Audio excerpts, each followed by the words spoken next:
Querido ingeniero, historiador y economista Igor Fletcher está con nosotros. Para nosotros es un alto honor tenerlo a él aquí, a este señor que sabe mucho, no solamente por lo que investiga, por lo que, digamos, estudió, los libros que publicó, sino por su propia experiencia de vida. Y él creo que tiene 62 años, ¿verdad? Un poquitito más. 85 para ser preciso. 85.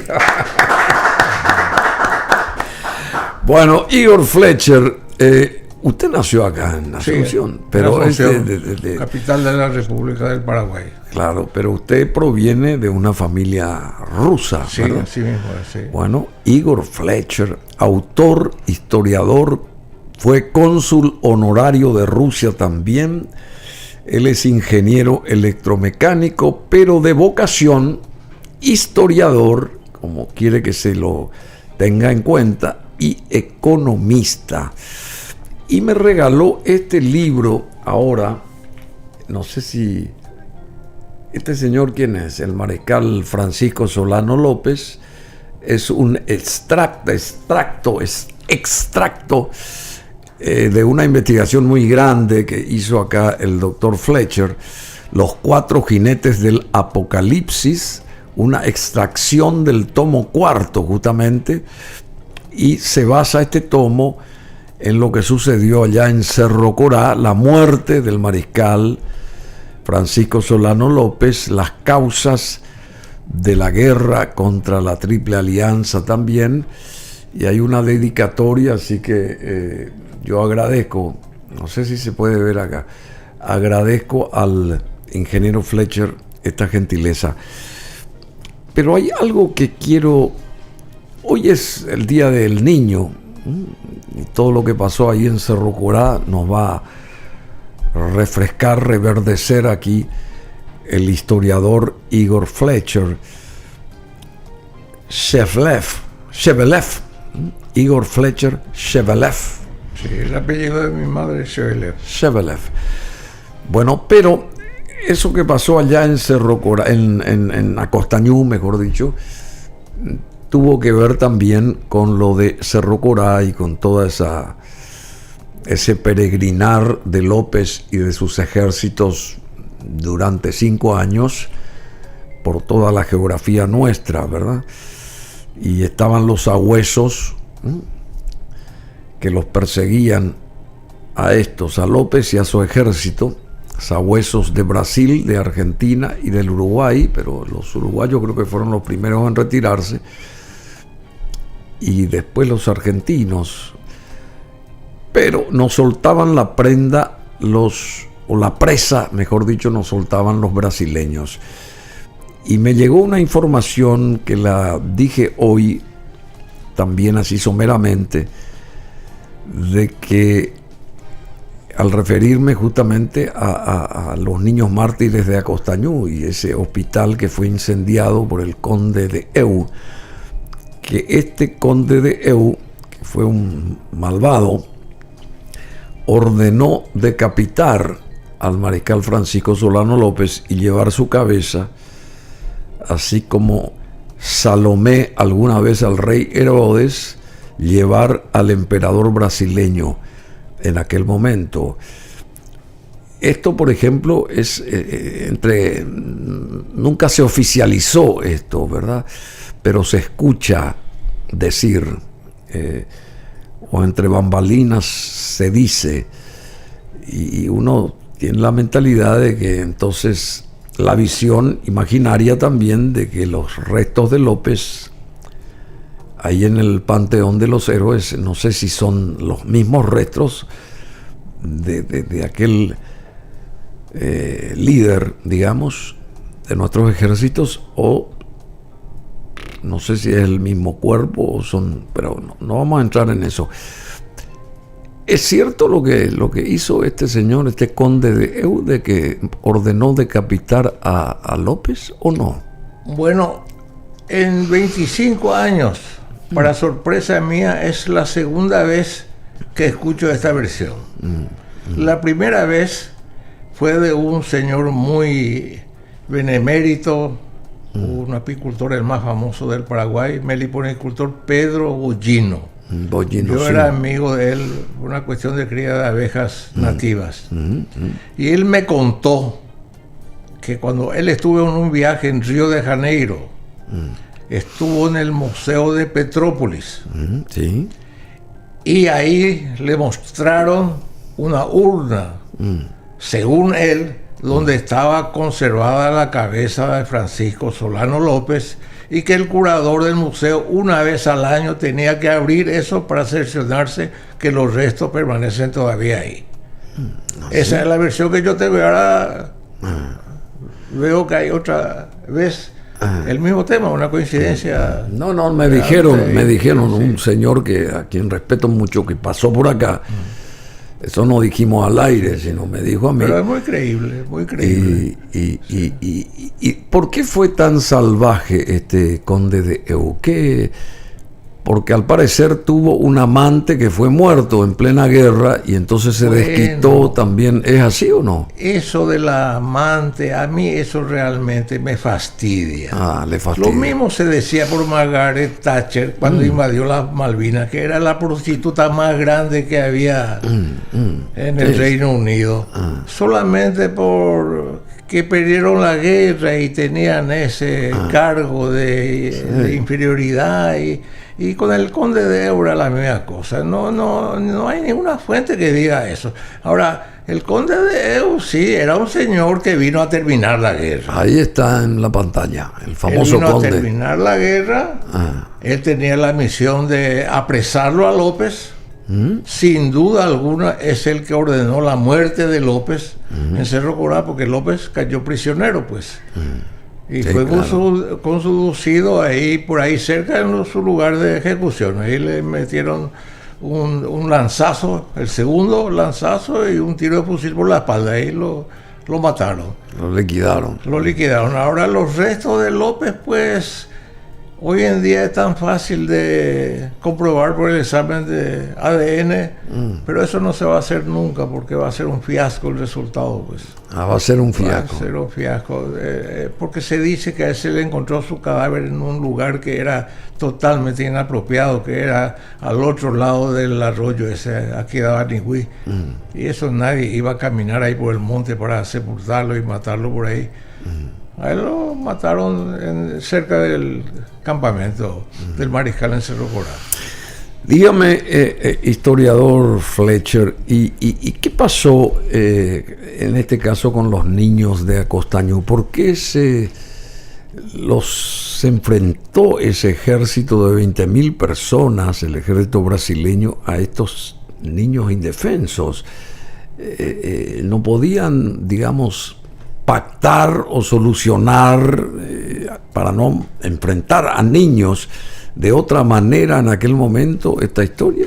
Bueno, esta es una de las páginas más horrorosas de la tragedia que afectó al Paraguay. Sí, claro.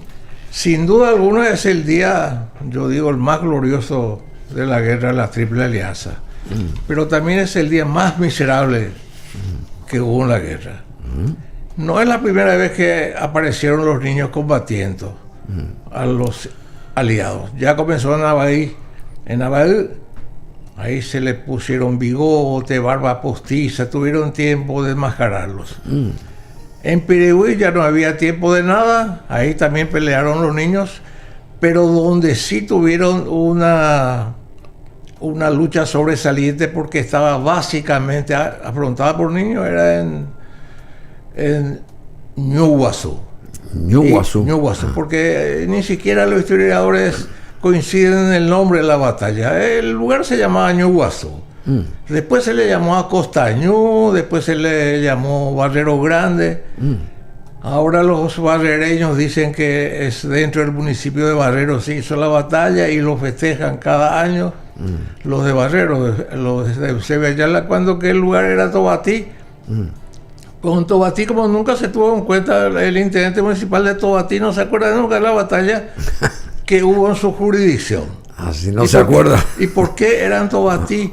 ¿Por qué? Porque cuando el mariscal López abandonó Ascurra, una vez perdida la capital de la República, Piribehuí, ya estaba en manos de los aliados, que acto seguido ocuparon Cacupé.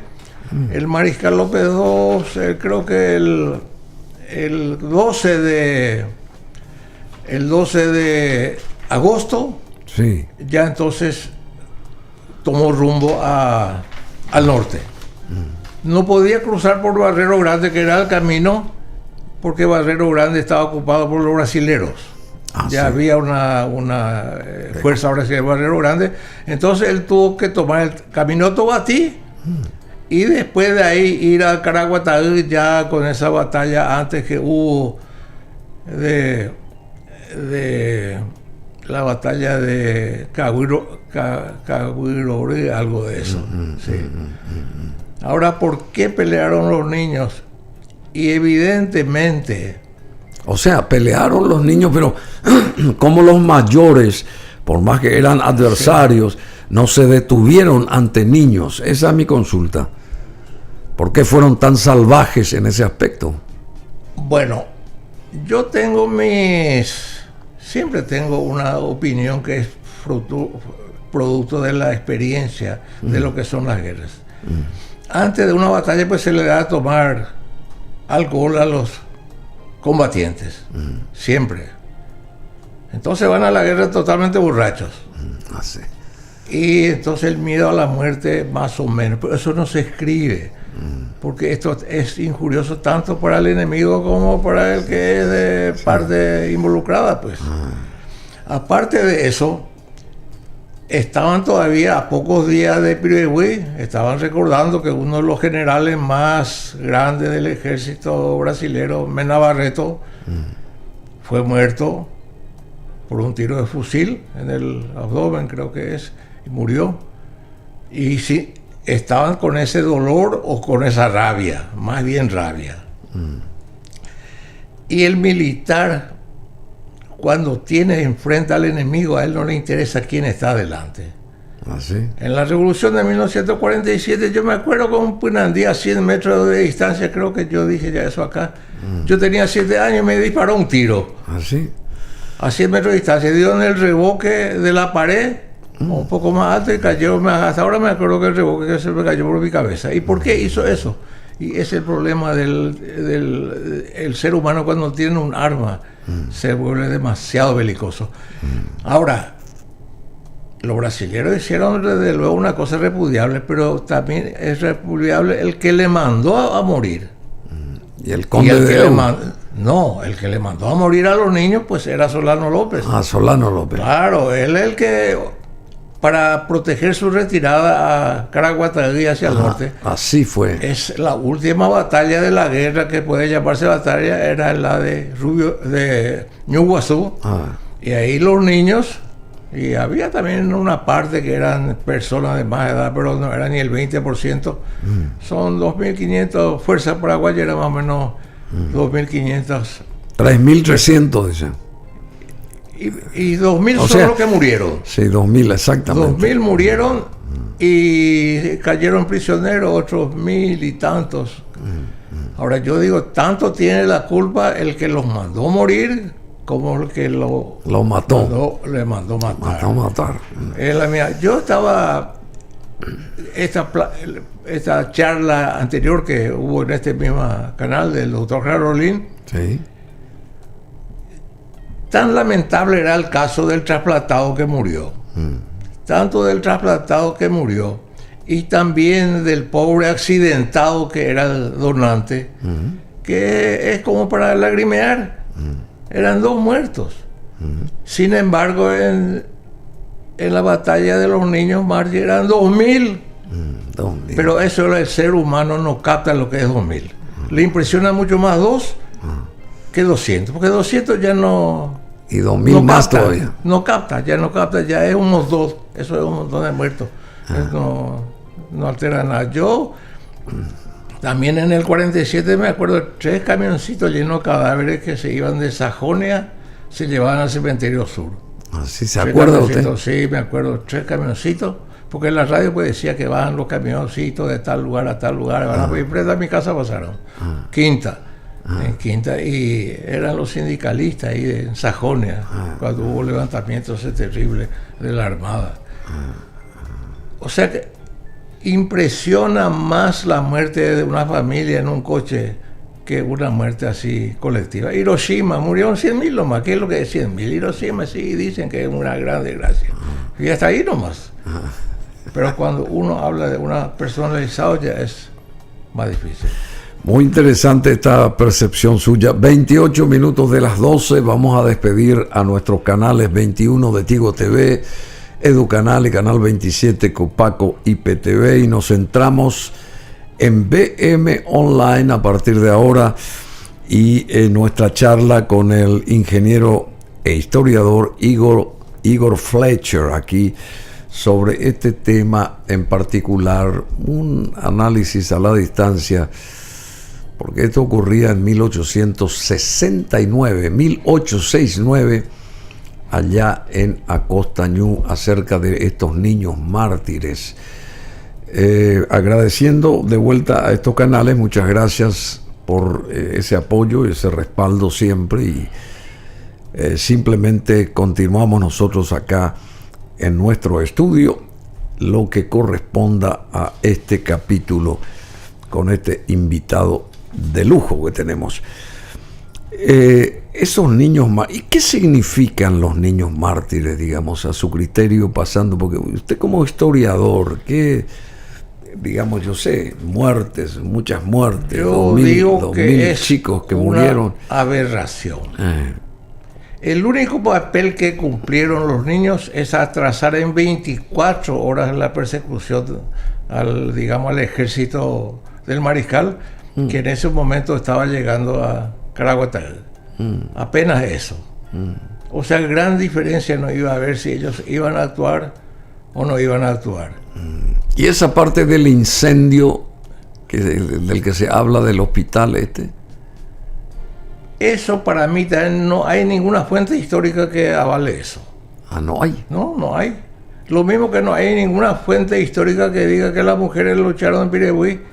Las mujeres tenían prohibido luchar en la guerra de la Triple Alianza, porque el mariscal López no quería ser defendido por mujeres. Era un señor muy así soberbio y tenía un gran amor propio, narcisista. Él no quería ser defendido por mujeres. De los niños eran varones y podían todavía guerrear. Pero hay mucha mentira. Ahí lo que ocurrió en el hospital, ese que no era hospital, ese era un cementerio, un depósito de cadáveres, era eso. Sí, un depósito. Tantos muertos, lo mismo que en Cacupé, era un depósito de cadáveres. Ahí había entre 100 muertos, había uno todavía que no murió. Y el techo de paja, a ellos los brasileros dispararon cañonazos, ahí había esos cohetes de la Congreve. Y uno de esos incendió el hospital. Pero eso de puerta, ventana, parece que era una ladrillería. Era una fantasía, eso es. Era una fantasía. Y ahí además, se estaban descansando varios, ¿cómo se llaman? Militantes ahí adentro, y entre muertos y ese tipo, heridos también. Había esos de 200 heridos y de esos 190 muertos. Claro que había algunos que estaban vivos.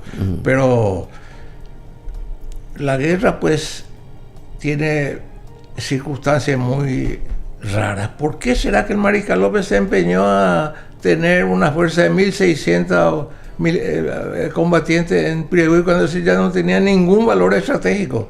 Una ciudad perdida era. Y no tenía ninguna forma de defenderse. Imposible, pues, si era 20.000 brasileños que le vinieron encima. Y de ahí se fueron a Cacupé y después se fueron a Acostañú, pues. O sea, Ruyoñú, como se llame. Hay muchas cosas que no tienen explicación, Hay muchos errores. También los brasileños cometieron muchos errores. Por ejemplo, hablando ya de la guerra, ellos 2 años tuvieron temor de pasar Humaitá. 2 años, pues tenían miedo de los cañones. Cuando se aventuraron a pasar, eran inocuos, los cañones no le hacían nada a los acorazados brasileños, pasaron de fino porque eran cañones que ya no eran decrépitos, eran cañones obsoletos, entonces no servían nada, sí, podían pasar 2 años antes, podían pasar. Así que es todo tan complicado. Complicado son los análisis de la historia, pero uno tiene que ir a muchas fuentes diferentes y sacar sus deducciones propias y usar el sentido común. Y ese famoso cañón cristiano, ¿por qué no lo devuelven? Que sigue estando allá. Porque ese le costó mucha sangre a los brasileros. ¿Ah, sí? Conseguir ese cañón. Que aparte de ese cañón sí hay que devolver a la Iglesia Católica, no al Estado paraguayo, porque ese se hizo con los bronces robados en la iglesia. Las campanas. Las campanas, sí, perdón. Las campanas de la iglesia. El bronce de las campanas. Confiscaba todas las campanas. Nadie le pidió nada al cura párroco del lugar. Agarró y se llevó nomás.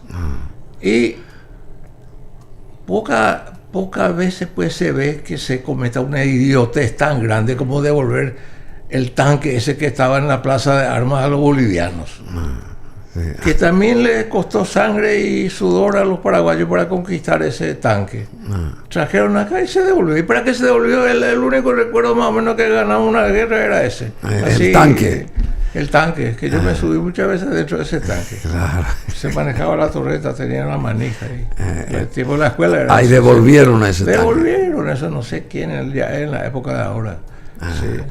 Bueno, dígame, pero usted tiene una visión mucho más amplia también y lo que está pasando, vamos a ir más allá de nuestra historia, que bueno, hay que recordarla siempre, pero también la actualidad aquí sudamericana, lo que está pasando en Venezuela, que no se puede apagar nunca esa fuerza de un señor que salió de ser camionero a llegar al Palacio de Miraflores. No sé, tuvo una, por arte y magia de Chávez, me parece, ocurrió eso.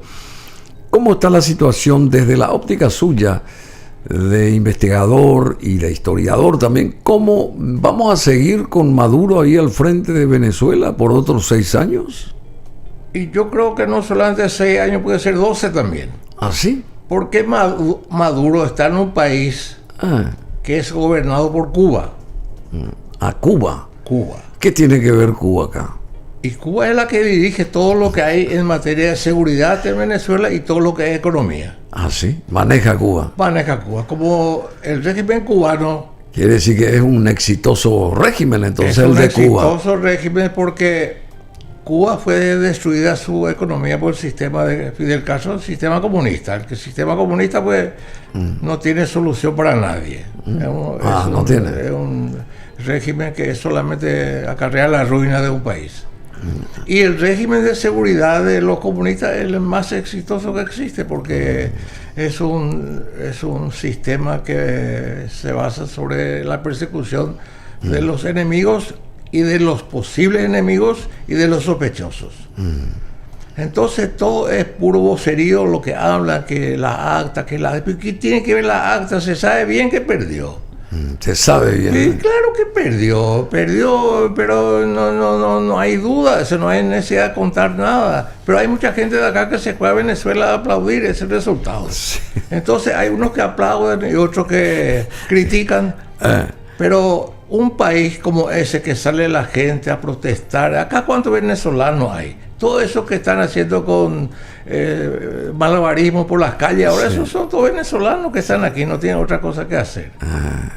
Bueno, dígame, pero Lula y Petro están a favor de nuevas elecciones allá en Venezuela. ¿Usted qué dice? Y bueno, si Maduro es inteligente, tiene que aceptar las nuevas elecciones. ¿Ah, sí? Y con el mismo fundamento, decirle al presidente de la Junta Electoral que le van a meter 20 años de cárcel si es que no le proclama otra vez vencedor. Sí. Y claro, es sencillo, no hay... A 20 no hay años de cárcel. 20 o 30, pero y aunque sea 5. Aunque sea 5, esto es cárcel, cárcel, cárcel y cárcel. Aparte que le va a echar del cargo, y él vive ese cargo por el señor presidente de la electoral y de todos los miembros de la Junta Electoral ahí. Cuento, el Chávez pues estaba en una cámara frigorífica durante casi un mes. Chávez, ¿cuándo murió? Cuando murió, porque según la Constitución venezolana, si él moría ese día que se proclamaba, se daba a conocer su muerte, tenía que haber elecciones. Sí, claro. Pero si pasaba un cierto tiempo, ya el vicepresidente iba a estar a cargo de la conducción hasta el final del mandato de Chávez. Sí. Entonces, como la cámara frigorífica aguanta todo, le tuvieron la cámara frigorífica. Ahí no pudo visitarle ni Evo Morales, ni grandes amigos que él tenía en todo el mundo. Nadie le podía ver a Chávez en su lecho. En su lecho de enfermo. De enfermo, supuestamente estaba enfermo. Nadie. Pero ya estaba muerto. Y ya estaba muerto. Claro que sí. Y así sube Maduro. Entonces, es todo de cuento. Pues lo mismo que en Cuba ahora. ¿Acaso no había luz, no había electricidad, no había nada? Salieron la gente a la calle, pero para que una revolución popular tenga éxito, hace falta que por lo menos una unidad militar se subleve. Se subleve. Si hay una unidad militar sublevada, es exitoso el golpe. Si no hay, no hay caso. Y ahora, ¿cómo están las fuerzas? Siempre están no a favor de Maduro. Nadie está sublevado, pues. Y es que tienen miedo de sublevarse. Es un riesgo muy grande que uno tiene para sublevarse. Es peligroso eso. O sea que va a continuar entonces. Y va a continuar. Eso es mi percepción. Es mi percepción. Pero él, ¿por qué lo va a decir que perdió la elección y todo eso? Si él es un... Si él ¿acaso cuando hubo Guaidó y esa compañía que él ganó las elecciones, y para ganar las elecciones tuvo que echarle a todos los 20, 30 diputados para tener mayoría? ¿Y qué es lo que hizo Guaidó? No hizo nada. ¿Y quién le ayudó a Guaidó? Nadie le ayudó. Nadie le ayudó. Todo era bla, bla, bla, bla y más bla, bla. Y Guaidó desapareció del mapa porque... Y Venezuela era el país más rico de América. Yo me acuerdo que Venezuela era el modelo, tenía el petróleo, más que Arabia Saudita tiene petróleo, tiene aluminio. ¿Y ahora cómo está? Y ahí pues cada día para comprar una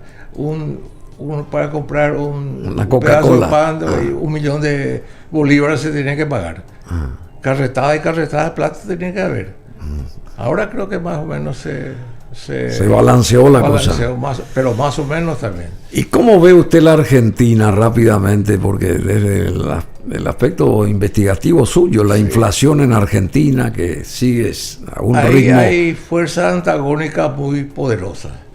Milei quiere crear un Estado de Derecho y de justicia social, pero basado en la justicia social, no en el bandidaje social.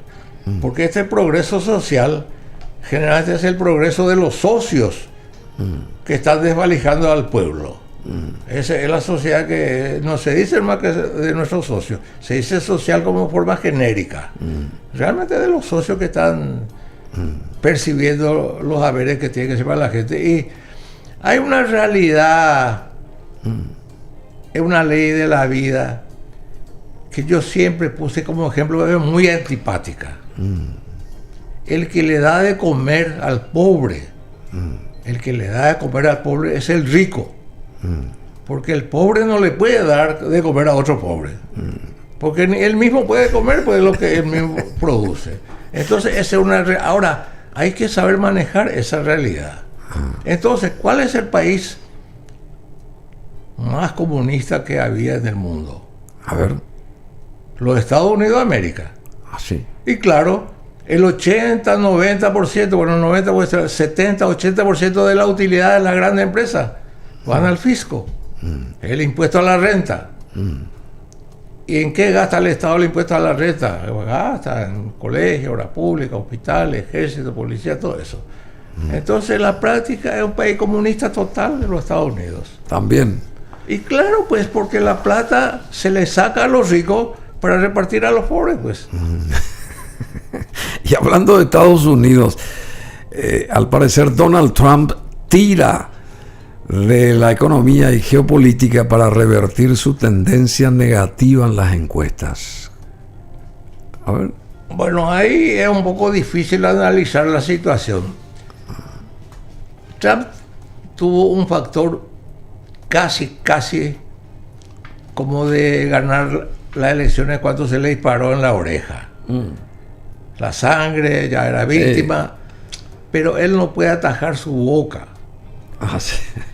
Y le acusó a esa señora vicepresidenta ahora, o la vicepresidenta Biden, de no sé qué cosa, de que es una inútil. De que Kamala Harris. A la Harris esa, y causó mala impresión en muchos estamentos de la sociedad.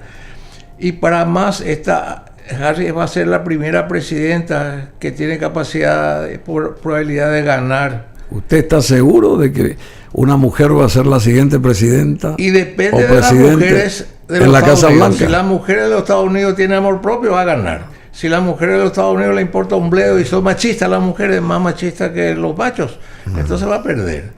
Sí. Pero el mundo es así, pues. El mundo es así. Las mujeres van a votar con Trump, que dice que le persigue a las mujeres, que le hizo mucho daño, pero no interesa. En la política la percepción primaria es lo que vale.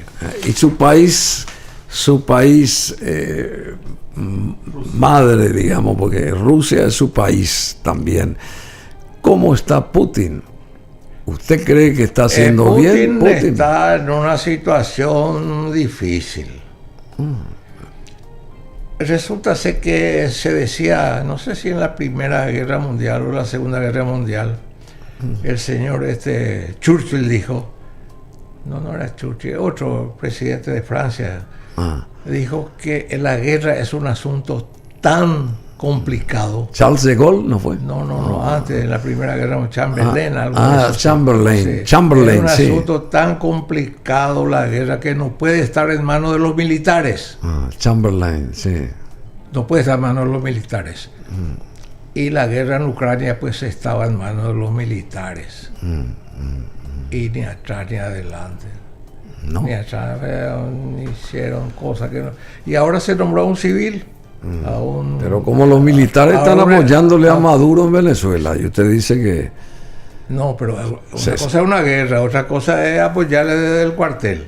Sí. Ahora en el campo de batalla y las acciones de la izquierda a la derecha. Y a mí me asombra realmente, me asombra la política. Ahora que no soy cónsul, tengo un poco más libertad de hablar. De hablar. Lo que se hubiese propuesto como plan de paz en Ucrania, y atiéndame por favor, queridos oyentes, lo que yo digo. Ucrania es un país que está compuesto de diversas regiones pegadas con saliva. La parte de Galicia y la parte de Cracovia es de Polonia, se le sacó a Polonia. Entonces, si yo soy presidente ruso, voy a decir que se le devuelva eso a Polonia. Ese no es Ucrania, ese es Polonia, ni Unión Soviética, es de Polonia. Lo que es Besarabia, ese es territorio sacado a los rumanos. Es la parte oeste de Ucrania. Hay otra parte que se le sacó a los húngaros, no sé cómo se llama, territorio húngaro, que hablan húngaro hasta ahora, se le devuelve, y hay una parte de Checoslovaquia que se le devuelve a Checoslovaquia, y que Rusia quede con la parte que es de Rusia de siempre, que es... Y desaparece Ucrania. No, y Ucrania va a quedar Kiev, y como Yugoslavia. Como Yugoslavia, sí, Yugoslavia era un país grande y se quedó en múltiples pedacitos, es la misma cosa. Usted quiere que eso ocurra. Pero eso es lo justo también. Sí. ¿Y por qué no se le va a devolver los territorios a los legítimos dueños de esos territorios? Bueno, pero quiere decir que nosotros deberíamos de pedir a Argentina y a Brasil lo que nos corresponde pero territorialmente. ¿Acaso los argentinos hasta ahora no están llorando por las Malvinas, que no es de ellos, es de los ingleses? Pero ellos están llorando porque los argentinos dicen que son de ellos, pues. Y los ingleses dicen que son de ellos. Y me gustó la respuesta de una viceministra británica hace 10 años atrás, le escuché. Le preguntaban a la periodista qué derecho tiene Inglaterra sobre las Malvinas, y el derecho de conquista, le dijo. El derecho de conquista. Sí, y el derecho más importante que hay en el mundo, pues. Y eso es lo que es el derecho que tienen los aliados que acá conquistaron el Paraguay y rapiñaron la mitad del territorio. Y Paraguay le rapiñó el territorio a Bolivia cuando le ganó la guerra también. La mitad del Chaco le rapiñó a los bolivianos. El derecho de conquista. Derecho de conquista. Claro, y los mexicanos le cedieron la mitad de México a los americanos, derecho de conquista también. Y la otra parte de México que le vendió a los Estados Unidos por plata. Pero ese es un sistema de los americanos, el más grande del mundo, eso de comprar territorios. Sí. Bueno, Alaska creo que Alaska también compró. Compró Alaska, ¿no? La Luisiana compró también. Francia. Sí, sí. Bueno, querido ingeniero, historiador, economista Igor Fletcher, está, ¿cómo se dice gracias en ruso? Spasibo. Spasibo. Spasibo, sí. Bueno, muchas gracias. Voy a detenerme a leer esto detalladamente porque me interesa, pero acá no está el decapitamiento, ¿verdad? No, porque no hay constancia de eso en ningún lado, excepto esos testigos visuales que no merecen mucho crédito también, porque no son personas así de la entidad así política importante. Pero no usted son, cree que pudo haber sido cierto. Pudo haber sido, porque gratificante iba a ser para el emperador Pedro II recibir semejante obsequio en una caja, pues. Gratificante. La guerra duró 6 años. Muchos muertos, muchos desaparecidos. Los brasileños se comportaron de forma muy valiente, varias batallas, murieron muchos generales y mariscales brasileños en campo, otros fueron heridos muy gravemente. ¿Sí? No es como se dice que son cobardes, que se tal cosa. No, nadie dice que cobardes, digo yo, ante los niños.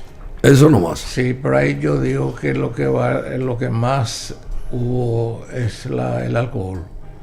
Pero nadie dice eso, pero no hay batalla donde no se consuma alcohol, pues. No hay eso. No existe. Sí, solamente nadie quiere decir eso porque es lo mismo que en el deporte, pero no se puede decir que uno se inyectó eso, cosas así para tener más fuerza, no sé cómo se llama. Sí. No se dice, se oculta por eso. Bueno, ingeniero Fletcher, muchísimas gracias.